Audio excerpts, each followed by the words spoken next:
Next, this is an executive order. This charges your Secretary of the Treasury, Scott Bessent, and your Secretary of Commerce, Howard Lutnick, to begin a process that will hopefully result in the creation of an American sovereign wealth fund. It's a very exciting event. We're going to have a sovereign wealth fund, which we've never had.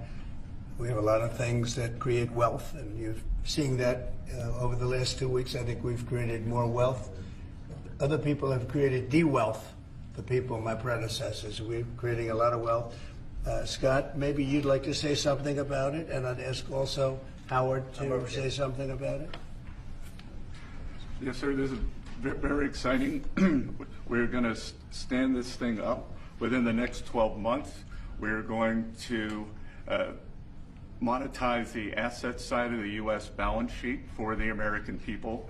We're going to put the assets to work, and I think it's going to be very exciting. We're going to study best practices that's done around the world. It'll be a combination of liquid assets, assets that we have in this country as we work to bring them out for the American people.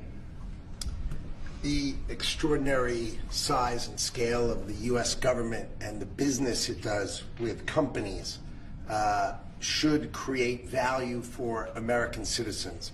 If we are going to buy 2 billion COVID vaccines, maybe we should have some warrants and some equity in these companies and have that grow for the help of the American people. So I bring all these things together, I think we'll create, Scott and I will create an amazing sovereign wealth fund for you, sir.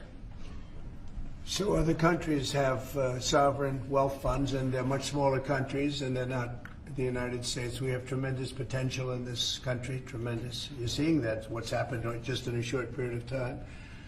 And as an example, TikTok, we're going to be doing something perhaps with TikTok, and perhaps not. If we make the right deal, we'll do it, otherwise we won't. But I have the right to do that, and we might put that in the sovereign wealth fund, whatever we make, or if we do a partnership with very wealthy people, a lot of options, but we could put that as an example in the fund, and we have a lot of other things that we could put in the fund. And I think in a short period of time, we'd have one of the biggest funds. And you know, some of them are pretty large, I must tell you. Some of like the Saudi Arabia fund is on the large side, but eventually we'll catch it. But we're going to create a lot of wealth for the fund, and I think it's about time that this country had a sovereign wealth fund. And these two gentlemen and some others are going to work with them very closely, and they'll be heading it up, and they're going to do a great job. Two highly respected people that have done unbelievably well in the world.